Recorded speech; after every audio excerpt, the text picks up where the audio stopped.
Kaugnay ng arrest warrant para kay Lance Corporal Joseph Scott Pemberton, makibalita tayo kay Rida Reyes. Rida?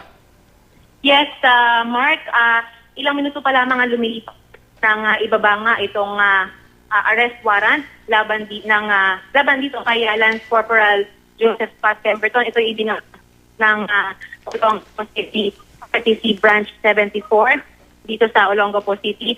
Kanina lamang sa bisa ng desisyon na ibinaba nitong si Judge Habalde na siyang kung saan na irapol itong kahapon lamang.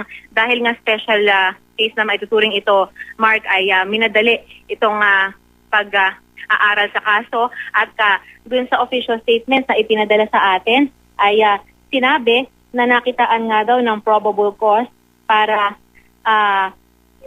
sampahan nga ng kasong murder itong si Pemberton sa pagpatay dito sa transgender na si Jeffrey Jennifer Laude. At matapos nga daw pag-aralan ng resolusyon na isinampa ng piskalya, kasama na rin yung mga attached supporting evidence. So mula ngayon na Mark, ang mangyayari ay binigyan na ng kopya ang 7 mga ahensya, attached agencies na pwedeng mag-execute noong warrant of arrest.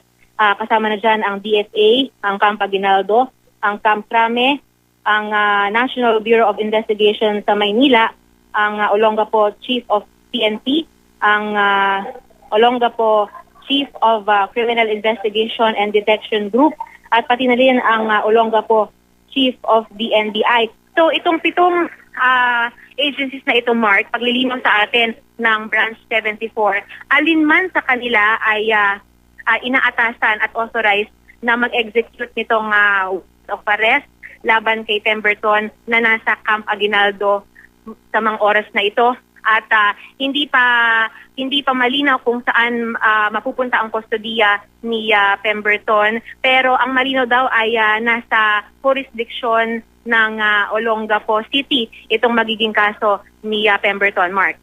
Rida, kailan isi-serve yung warrant na yan kay Pemberton? Ang sabi sa atin, Mark, mula raw ngayon na naibaba na itong arrest warrant, meron daw 10 araw itong mga agencies na ito para puntahan ang Camp Aguinaldo para sundin at i-serve ang arrest warrant dito kay Pemberton. Pero dahil nga special case ito, inaasahan nga na pwede siyang gawin ngayong within the day or hanggang sa makalipas itong 10 araw, Mark. Rida, kung susundin yung ating proseso, kailangan ba na si Pemberton ay iharap sa korte?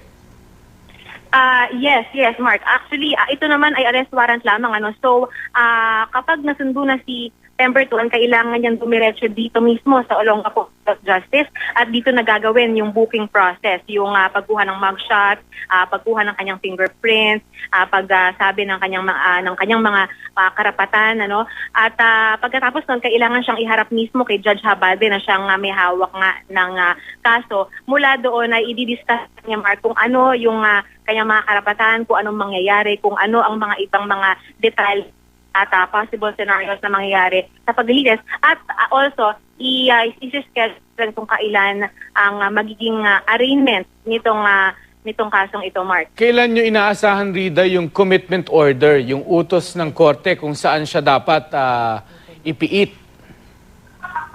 Hello, Mark? Rida, kailan nyo inaasahang lalabas naman yung commitment order ng korte na mag-uutos kung saan siya dapat ipiit? Yung commitment order, Mark, ay wala pa rin linaw sa ngayon dahil hindi pa ito sa atin binababa yung kung saan man siya dapat na ipiit. Pero dahil sinabi sa atin at established kanina na sa Olongapo daw dapat ang jurisdiction nitong si Pemberton, ibig sabihin ay posible na sa Olongapo City Jail siya manatili, Mark.